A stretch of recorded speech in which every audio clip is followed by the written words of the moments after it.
My name is Brian Sullivan. I work nights as a security guard in an old warehouse off State Route 62, just outside Evansville, Indiana. If you're not looking for it, you will drive right past it. There's no bright sign anymore, just a faded metal panel bolted to a chain-link fence and a long gravel drive that curves behind a row of storage trailers. The building sits back from the road like it's been trying to disappear for years. It used to be a regional distribution center. That's what the hiring manager told me. Now it's listed as overflow storage and freight consolidation, which means shipments come in, sit for a while, and sometimes leave again. Sometimes they don't. The place is massive. 40-foot ceilings, steel support beams thick as bridge columns, 24 loading docks along the south wall, rack storage that runs nearly to the sprinkler lines. If you stand in the central freight lane and look down its length, the far end fades into shadow even with the lights on. And I am the only guard on the night shift. My job is simple.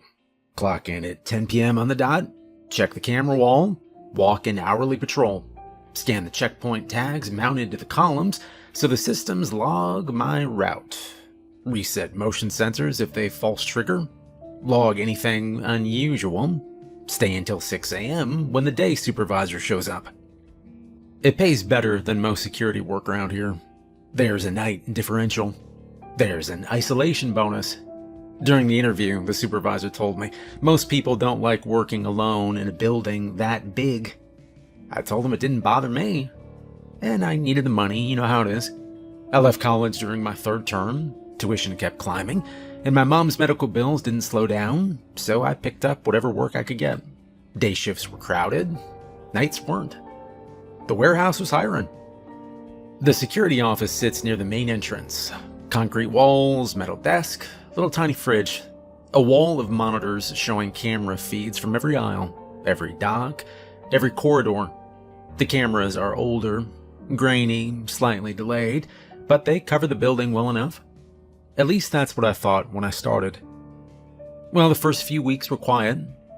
You get used to the sound of the place. The ventilation system runs constantly, never stops.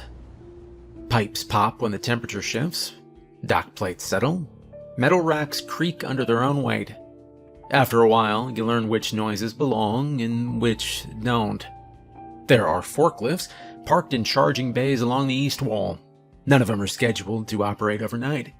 There's no freight crew on my shift. If something moves in that building after midnight, it is not supposed to.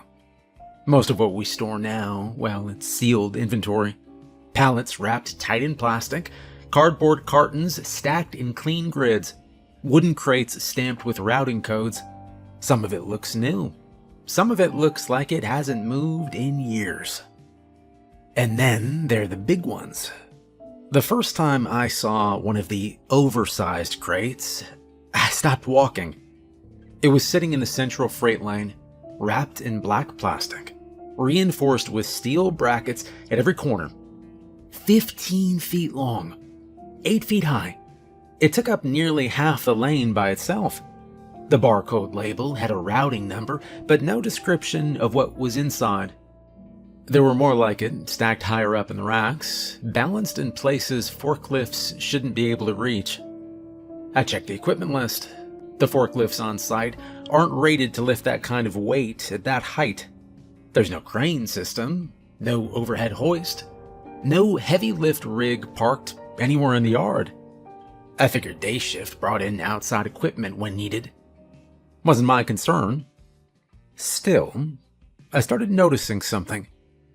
Sometimes I would finish a patrol and pass back through the freight lane, and one of those big crates would be positioned slightly differently. Not dramatically, just rotated a few degrees. Moved a foot closer to another stack. Always lined up neatly again by morning. I never saw them move. Most nights were routine. I'd sit at the monitor wall around 2 a.m., drink coffee from the break room machine, and watch empty aisles. The only alerts were dust drifting past sensors, or the occasional moth flying too close to a camera. And then one night, around 2:37 a.m., camera 14 lit up red. Motion detected in aisle 47. That aisle sits in the far back storage zone. Deep racks, older inventory, no assigned overnight access. I leaned forward and tapped the monitor to enlarge the feed. At first, I thought it was a lighting issue. And then I realized it wasn't. Something was standing in the aisle, and it was too tall to be a person. Story 1. The shape in aisle 47. Now, camera 14 covers aisle 47 from a fixed angle, mounted near the ceiling beam. Look straight down the center of the aisle, with racks on both sides, stacked almost to the sprinkler lines. That aisle holds older inventory, boxed small appliances, discontinued electronics, things that haven't moved in years. There's no reason for anyone to be back there at 2:37 in the morning. And right at that time, the motion indicator turned red. I enlarged the feed. First, I thought the camera had glitched. The lighting in that section isn't great. Two of the overhead fixtures flicker occasionally, and the grainy resolution can smear shapes together if something passes too close to the lens. But this wasn't close to the lens. It was at the far end of the aisle. Something tall. Not wide, not bulky. Just tall and thin. Like a vertical line cutting through the shelving grid. I leaned closer to the monitor. The racks in that aisle rise to about 35 feet. The sprinkler pipes run a few feet below the ceiling. Whatever I was looking at reached nearly to those pipes. It didn't sway like plastic wrap. It didn't move like a hanging tarp. It just stood there. The shape shifted slightly. Not forward, just sideways. Just a subtle change in angle, like something adjusting its balance. I checked the timestamp to make sure the feed was live. 2:37:42 a.m. No forklift was scheduled. No maintenance crew was logged in. No patrol log showed I'd cleared that aisle less than 40 minutes earlier. I stood up from the desk. The protocol is simple when motion triggers in a restricted zone. You verify visually on camera. If it's unclear, you check in person. I grabbed my flashlight from the drawer and headed out of the security office. The warehouse feels different when you leave the monitor wall. The office hum fades, and the open space of the building presses in around you. The central freight lane stretched ahead, wide enough to fit a semi-trailer. The huge black-wrapped crates were still staged along the side, stacked neatly. Nothing unusual there. I walked past them without slowing. Now, the deeper you go into the storage zones, the colder it gets. The ventilation ducts don't push as much air that far back, and the hum drops to a low background vibration. Aisle 47 is near the rear west wall. I turned into the cross corridor that leads to it, and I immediately noticed something off. There was a strange smell. I stepped into the mouth of aisle 47 and paused. The overhead lights were on. No flicker, no visible obstruction. The far end looked empty. I walked in slowly, my boots echoing lightly against the concrete. Each rack column has a checkpoint tag mounted waist high. I scanned the one at the entrance out of habit, the device on my belt giving a quiet beep. Halfway down the aisle, I saw it. One of the lower pallets on the right side had been pushed inward. Not toppled or shattered, just pressed back hard enough that the front corner of the wooden base had cracked. The shrink wrap around the boxes stacked on it had split, and a loose sheet of plastic hung down like a curtain. I crouched and ran my hand along the floor. There was a long scrape mark across the concrete. Fresh, pale against the darker surface where dust usually settled. Something very heavy had been dragged. I stood and shined my flashlight toward the far end, and that's when I saw the shape again. It stood between two racks near the back wall. Even in person, it was hard to process. It was too tall to fit cleanly between the shelves. Its upper edge nearly touched the sprinkler line. It didn't have a clear outline like a person would. It was narrow, vertical, almost blending with a dark gap between stacked boxes. I took one step forward. The beam of my flashlight hit the lower racks first, then climbed upward. The shape shifted, just a fraction. Enough that I knew it wasn't shelving. It didn't rush me, it didn't make a sound. It simply leaned slightly to one side, as if adjusting its position behind the rack. I felt something tighten in my chest. There are moments when your body understands something before your brain catches up. My brain was still trying to categorize what I was seeing. Tall equipment? A misplaced beam? A stack of boxes at a strange angle? My body was already preparing to leave, and I took a step back. My heel slid across the concrete and bumped into something soft. I looked down. There was a dark streak on the floor where my boot had just passed. Looked wet, but not glossy like oil. Thicker. It trailed from the crushed pallet corner and ran several feet down the aisle. I didn't touch it. And when I looked up again, the shape was gone. The gap between the racks at the far end was empty. The shelves were still. I stood there for about another 10 seconds, listening. Nothing. No footsteps or breathing, no shifting of boxes. Just the distant ventilation hum. Well, I backed out of the aisle slowly, keeping my flashlight aimed down the center until I reached the entrance. Back in the corridor, I turned and walked briskly toward the security office. When I got inside, I locked the door and pulled up the playback for camera 14. I scrolled back to 2:37. The recording skipped from 2:36:58 to 2:38:03. A full minute missing. The system log displayed a small note, recording interruption, buffer reset. I checked the adjacent cameras covering the cross corridor. No one entered or exited aisle 47 during that time. I replayed the available footage twice. The motion indicator flashed.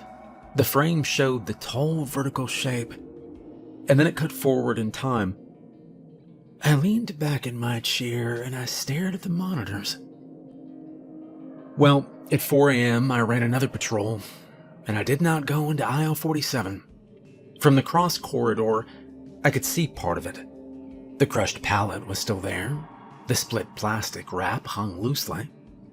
By the time the day supervisor arrived at 6 a.m., I'd written a short entry in the log. Motion detected aisle 47. Physical disturbance observed. Possible structural shift. Recommend inspection. I didn't describe the shape. I didn't know how to describe it. 2 days later, when I walked past that section again, half the aisle entrance had been blocked with newly stacked pallets. Clean, tightly wrapped, arranged like a wall. The crushed pallet was gone. The scrape mark had been scrubbed clean.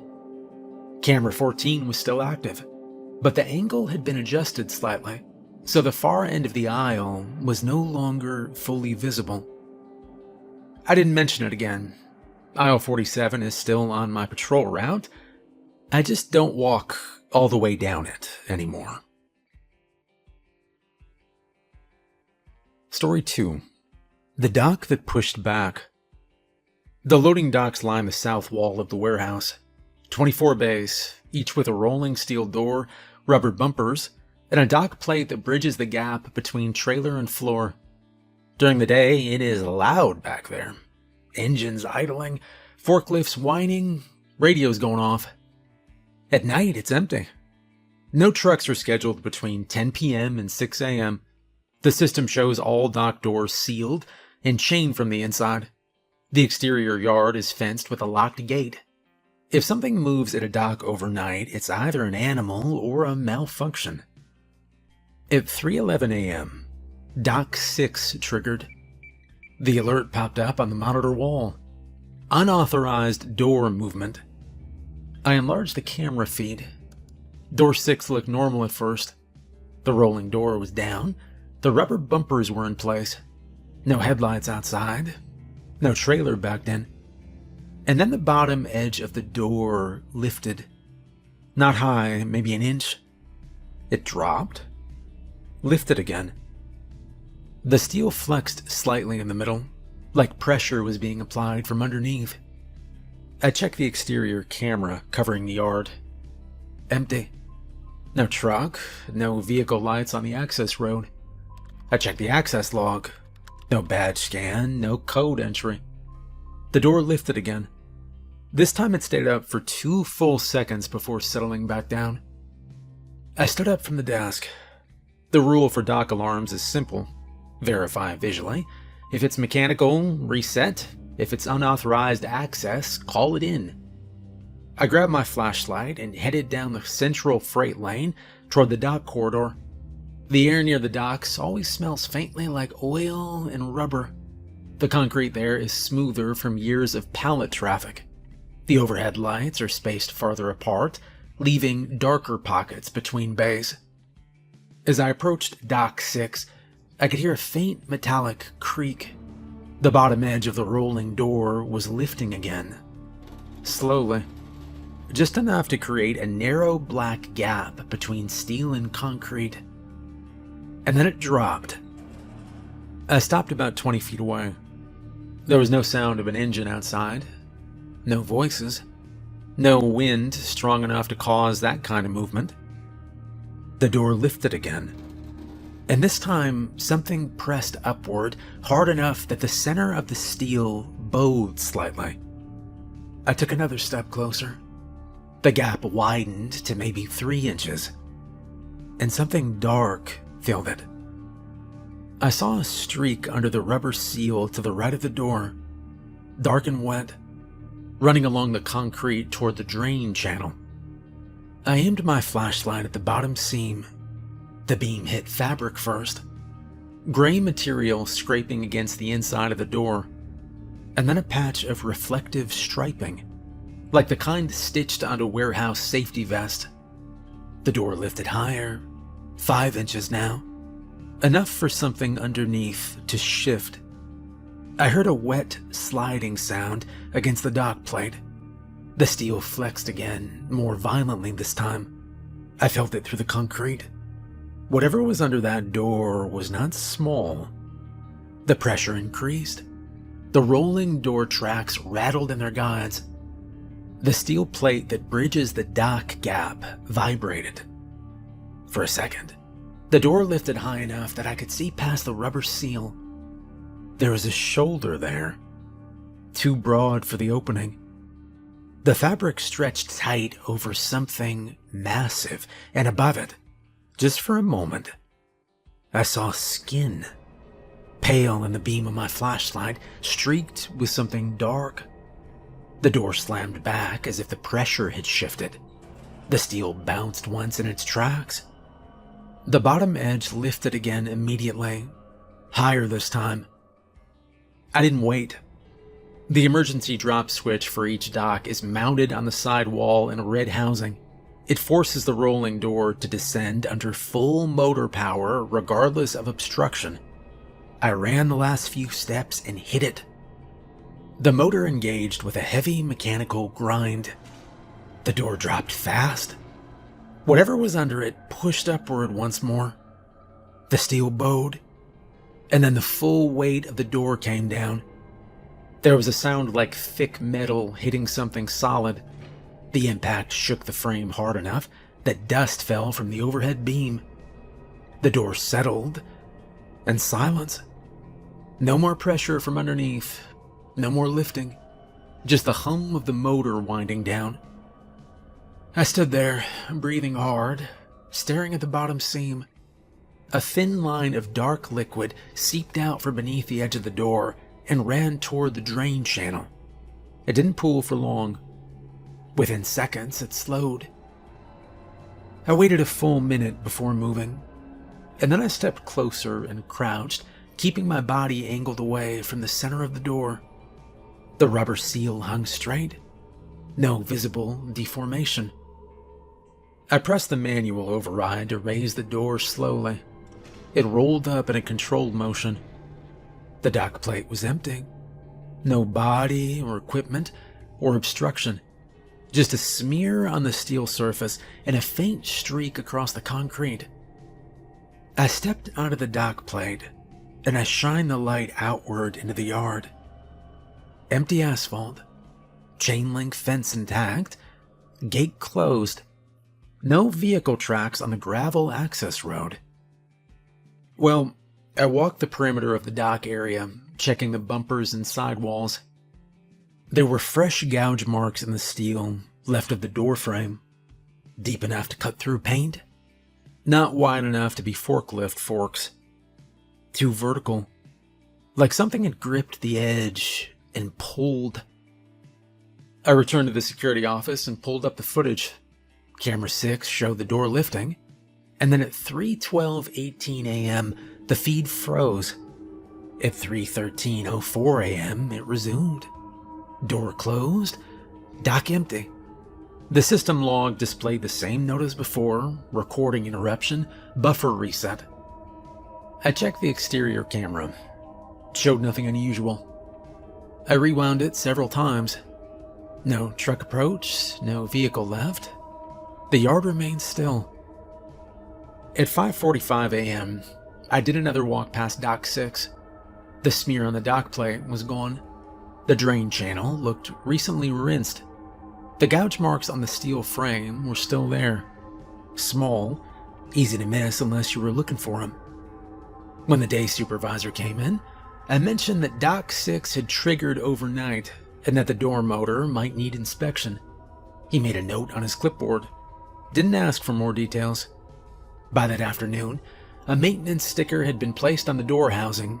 The motor was marked, serviced. Dock 6 operates normally right now. The door doesn't lift on its own. The rubber seal sits flush against the concrete. But when I walk past that bay after 3 a.m., I don't stand directly in front of it anymore. And I don't get close enough to look under the seal. Story 3. The basement shift. Now, the basement isn't listed on my regular patrol sheet. On the printed map taped to the security office wall, there's a small gray square under the western half of the building labeled Maintenance Access. No aisle numbers, no camera icons, just a stair symbol and a note that says, Authorized personnel only. My badge worked on the stairwell door the first few weeks I was there. I tested it once out of curiosity during a routine patrol, just to see what it led to. The door unlocked with a soft click, but I didn't go down. The air that drifted up that stairwell smelled different, like old pipes and standing water. I let the door close and kept walking. The night I went down there, it wasn't planned. It was 2:58 a.m. when a motion alert flashed on the monitor wall. The alert box read, sub-level corridor, movement detected. I hadn't seen that zone light up before. The camera feed was active, but the image was darker than the others. The lens looked older, like it hadn't been cleaned in years. The frame showed a narrow hallway lined with exposed pipes and concrete walls. The lights down there were dim, yellowed, and for a few seconds nothing moved. And then something passed through the far end of the corridor. Not fast or blurred, just a figure crossing from left to right. I leaned closer to the monitor. The movement had the shape of a person, upright, 2 arms, 2 legs, but there weren't supposed to be any night workers assigned to the basement. I checked the shift log. No maintenance crew scheduled, no inventory team listed. The motion indicator blinked again. I sat back in my chair for a moment, weighing it. The job is simple: verify unusual movement. So I grabbed my flashlight and left the office. The stairwell door sits at the end of a side corridor near the west loading docks. It's heavier than the other internal doors, reinforced steel with a push bar and a small access reader mounted to the frame. I swiped my badge. The reader beeped green, and the door unlocked. The stairwell beyond was narrow and concrete, with metal handrails bolted to the walls. The steps were worn in the center from years of use. The air grew cooler as I descended, and the hum of the main warehouse faded into a distant vibration overhead. Halfway down, the lighting changed. The fluorescent strip at the top of the stairs gave way to older fixtures mounted along the lower wall. Their light flickered faintly, casting uneven shadows across the concrete. At the bottom of the stairs, the space opened into a corridor about 10 feet wide. The ceiling was lower than the main floor, crisscrossed with pipes and conduit lines. The floor was smooth concrete, darker than upstairs, with faint tire marks running along one side. I paused at the last step and listened. There was a sound down there. Not loud, steady, repetitive rhythm. Cardboard sliding, tape pulling, something being pressed and sealed. I stepped into the corridor and moved forward slightly. The first room I passed on the right was empty. Metal shelving lined the walls, but nothing sat on them. The second doorway opened into a wider area, and that's where I saw him. There were at least 20 people in the room, all wearing warehouse uniforms. Gray shirts with reflective stripes across the chest and shoulders, company patches sewn above the pocket, work pants, steel-toe boots. They stood at long folding tables arranged in rows. Some were folding flat cardboard into boxes. Some were taping seams shut with handheld dispensers. Some were stamping labels onto the sides of completed cartons. The motion was repetitive, and no one was speaking. The only sounds were the slap of cardboard folding into shape, the rip of tape, and the thud of boxes being stacked. I stood just inside the doorway, my flashlight lowered at my side. The overhead lights were enough to see by. Their faces were visible, blank expressions, eyes open, focused on their hands. It looked like a production line operating without a supervisor. I took another step into the room. No one acknowledged me. I watched one of the workers fold a box. His hands moved with mechanical precision. He pressed the corners flat, sealed the bottom seam, and slid the box down the table to the next person. The next worker applied a label and stamped it with a handheld ink press. The stamp left a dark rectangular mark across the shipping label. I couldn't read what it said from where I stood. Another worker lifted the finished box and placed it onto a rolling cart already stacked waist-high with identical cartons. There were no forklifts in that room, or pallet jacks, just tables and people. I cleared my throat. Hey, I said. And just like that, everything stopped. Every hand froze mid-motion. The closest worker turned his head, slowly, and his eyes met mine. They were cloudy and glazed over. Behind him, another worker turned. Within seconds, every head in the room had rotated toward me, and they looked different now. They didn't look like people anymore. They looked like zombies.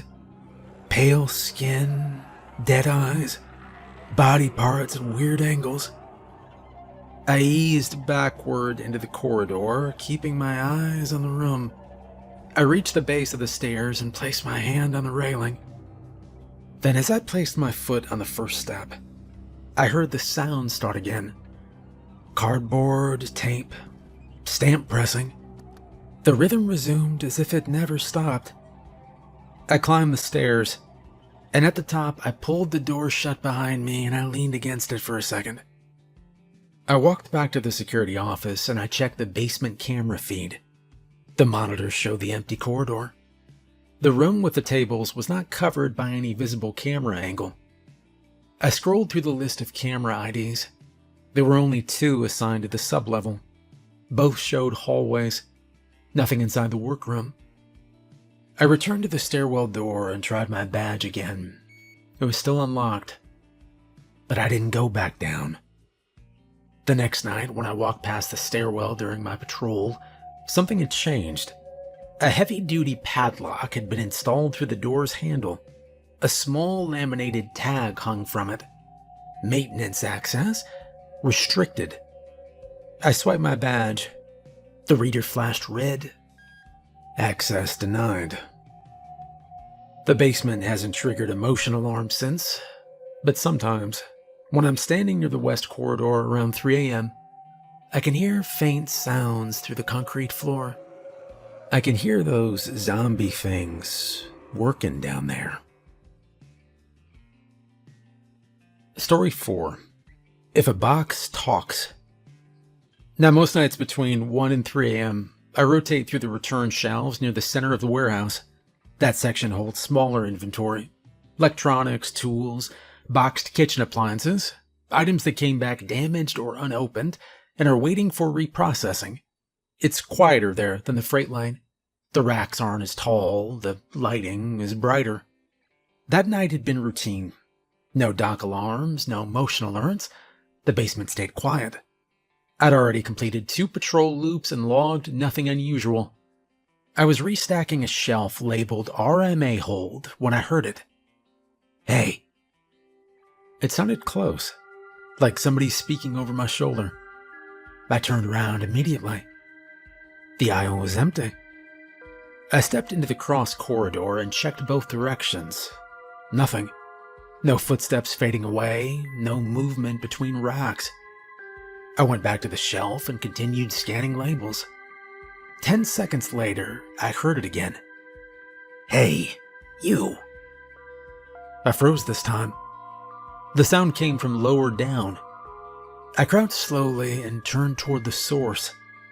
On the second rack from a floor sat a medium-sized cardboard box. Standard brown, roughly 2 feet long, maybe 18 inches tall. White shipping label on one side, clear packing tape sealing the top seam. The box was intact. The label was printed with a routing barcode and a warehouse return code. No visible damage. Hey, down here. The voice came from inside the box. For a moment, my brain tried to explain it away. And then I leaned closer. The box shifted slightly. I know you can hear me, the voice said. The cardboard flexed again. A small indentation formed along the top panel, then smoothed out. There was no tearing or ripping. The tape remained sealed. My first instinct was to respond, to say something simple like, "Who's there?" But something stopped me. Weeks earlier, during a break, one of the forklift operators from day shift had mentioned something offhand. We'd been standing near the vending machines talking about inventory miscounts. He'd laughed and said, if you ever hear something in a sealed package, don't answer it. I'd assumed he was joking. The voice inside the box spoke again. Oh, come on, man, it's tight in here. The cardboard creaked faintly. The shelf above it vibrated once, lightly, as if the weight had shifted inside. I straightened slowly, but didn't step away. The warehouse around me remained still. No other movement or alarms, just the low hum of ventilation. Come on, just cut the tape, the voice said. The tape seam along the top panel lifted slightly in the center, bowing upward from pressure underneath. Not enough to split. I checked the label. The return code indicated small appliance. The description line was abbreviated and generic. There was no listed hazardous content. No live freight indicator. The box shifted again. This time, the entire structure moved forward about half an inch, scraping softly against the metal rack. Please? The word lingered longer than the others. I took a step back. The box remained in place. The top panel bulged once more, harder this time, pushing against the tape from beneath. The tape stretched but didn't snap. I can't breathe in here. I backed up another step. The warehouse lights above flickered once and steadied. I turned and walked toward the end of the aisle, but the voice followed. "Hey, don't walk away from me. Just open it." I kept moving. When I reached the cross corridor, the voice stopped. No fading echo or last word, just silence. I returned to the security office and checked the camera feed covering that aisle. The box sat exactly where I'd left it, still and unmoving. The tape seam looked flat from that angle. I rewound the footage 5 minutes. The feed showed me crouching near the shelf. It did not show the box shifting or the cardboard flexing. From the camera's perspective, I was kneeling in front of an ordinary sealed package. I let the footage run forward. At 3:22 a.m., after I'd returned to the office, something changed. The box trembled once. Then it slid backward, deeper into the shelf shadow, just disappearing into the darkness. Nobody entered the aisle, no forklift moved, no alarm triggered. At 4:10 a.m., I walked back to the shelf in person, and the box was gone. The space it had occupied was empty. I checked the inventory log. The item associated with that barcode still showed as awaiting inspection. No removal scan or relocation entry. The system listed it as physically present on rack C12. It wasn't. I did not write a report. There's no category for package requested release. The next week, while doing another patrol in the same section, I passed a stack of sealed cartons near the end of the aisle. One of them shifted slightly as I walked by, just a fraction of an inch. I didn't slow down. I've heard voices in that section twice now, and I don't answer. Story 5. The biggest boxes. The largest crates in the warehouse are stored in the central freight lane. They're hard to miss. Each one is reinforced with steel corner brackets and wrapped in black plastic pulled tight enough to shine under the lights. Some are 15 feet long. Some are stacked so high they sit just below the sprinkler lines. They don't have product descriptions, only routing numbers and internal barcodes. I walked past them every night since I started. I've also never seen a forklift rated to lift something that big, that high. There's no crane system in the building, no overhead hoist, no heavy rig parked in the yard. Day shift doesn't have the manpower for that kind of movement either. I've checked the equipment list. Nothing on site explains how those crates got positioned where they are.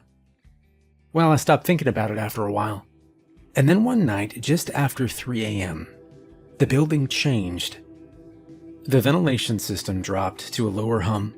The overhead lights in the freight lane dimmed slightly, not enough to shut off, but enough that the shadows deepened between the stacks. The cameras remained active, but the image quality on the freight lane feeds developed a faint static ripple.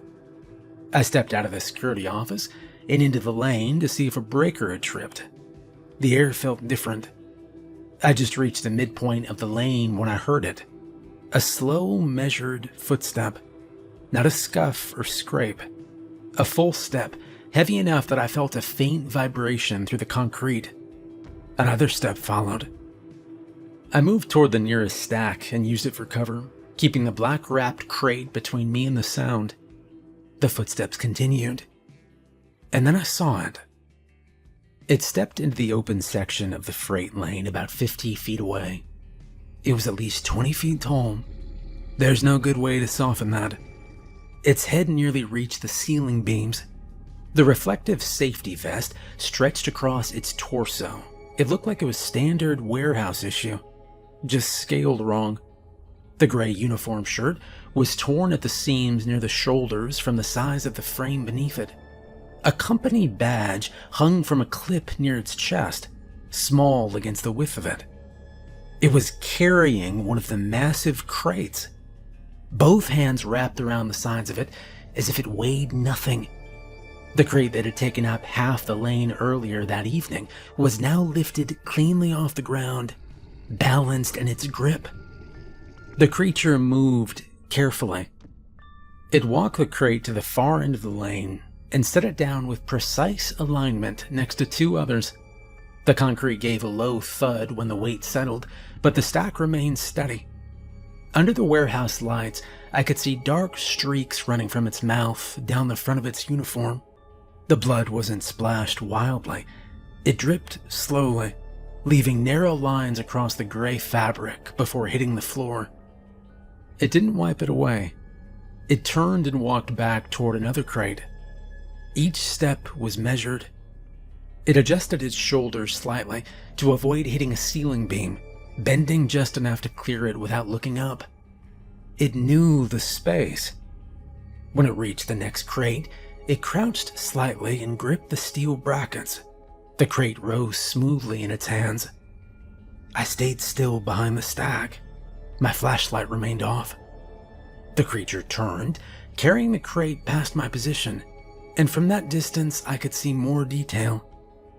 It walked within 30 feet of me, and then it paused. After a few seconds, it shifted its grip on the crate and continued walking. It set the crate down alongside the others, aligning the edges with deliberate care. And then I heard another set of steps, heavier than a forklift, lighter than the first. From further back in the lane, a second figure emerged, shorter than the first, but still towering well above the racks, maybe 15 feet tall. It wore the same uniform style, gray shirt, reflective vest, company badge clipped at the chest. It carried a crate that would have required multiple forklifts to move during the day. They did not acknowledge each other. They moved with efficiency, stacking, adjusting, arranging, working. I stayed behind the pallet stack and watched for several minutes. They just worked. When the first one passed my position again, it didn't look at me this time. It stepped around a support column and continued deeper into the lane. After a while, the ventilation hum began to rise back to its normal level. The overhead lights brightened slightly. The static ripple on the camera feed disappeared, and the footsteps faded. I stepped out from behind the stack. The crates were aligned neatly, tighter than I'd ever seen them. The floor beneath them was clean. No visible blood, no scrape marks, no signs of disturbance. The shift ended at 6 a.m. as usual. Day shift arrived, forklift started up, radios crackled. Nobody commented on the rearranged freight. Nobody questioned how the heaviest crates in the building had moved overnight. I walked past the freight lane one last time before clocking out, and the stacks were perfectly organized. The oversized crates that never made sense to me were now positioned perfectly against the far wall, and I understand now how they got there. Well, I still work here. Nothing dramatic happened after that night in the freight lane. I didn't quit. I didn't call the police. I didn't try to record anything on my phone. There's no part of me that thinks that would have helped. A few days after I saw the giants moving the crates, I scheduled a short meeting with my supervisor. I didn't describe everything in detail. I didn't talk about the giants or the basement zombies or anything much. I just told him that there was a heavy movement in the freight lane between 3 and 4 a.m., and that it wasn't forklifts.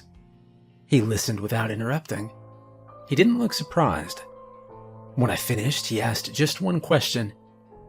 "So did anything interfere with your post?" I told him no. He nodded once and closed the folder in front of me. The meeting lasted less than 5 minutes. The next pay period, my direct deposit was 20% higher. There was no memo explaining it, no official promotion, just an adjustment to my hourly rate and an updated contract reflecting expanded night responsibilities. My patrol sheet changed too. Aisle 47 is no longer part of my required route after 2 a.m. The basement access to the zombies was permanently removed from my badge. Between 3 and 4 a.m., the freight lane is marked restricted transit. I don't cross it unless there's an emergency. And Dock 6 has not lifted on its own again. The return shelves have stayed quiet. I've heard a box shift once or twice, but nobody in a box has spoken to me since. Some nights around 3:15, I watch the freight lane cameras without enlarging the image. The feed flickers slightly during that hour. The stacks sometimes adjust by a few inches between frames. But by 4 a.m., everything looks clean and aligned. If I stay in the office and don't interfere, nothing comes near me. That's the pattern I've learned. There are things in that building that aren't part of the employee handbook. There are workers downstairs who don't clock in. There are oversized crates that get moved by giants. There are shapes in certain aisles that don't show up clearly on camera. But the building runs. The shipments go out.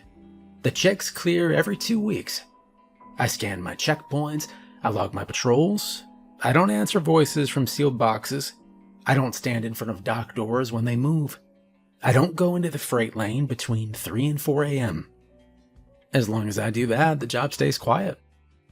I've worked worse places. I've worked places where the stress came from people. Supervisors checking every move, co-workers creating problems just to break boredom. Endless noise, endless small talk. Now there are real monsters here, but they don't gossip. They don't hover. They don't start drama. They just work. And I like that.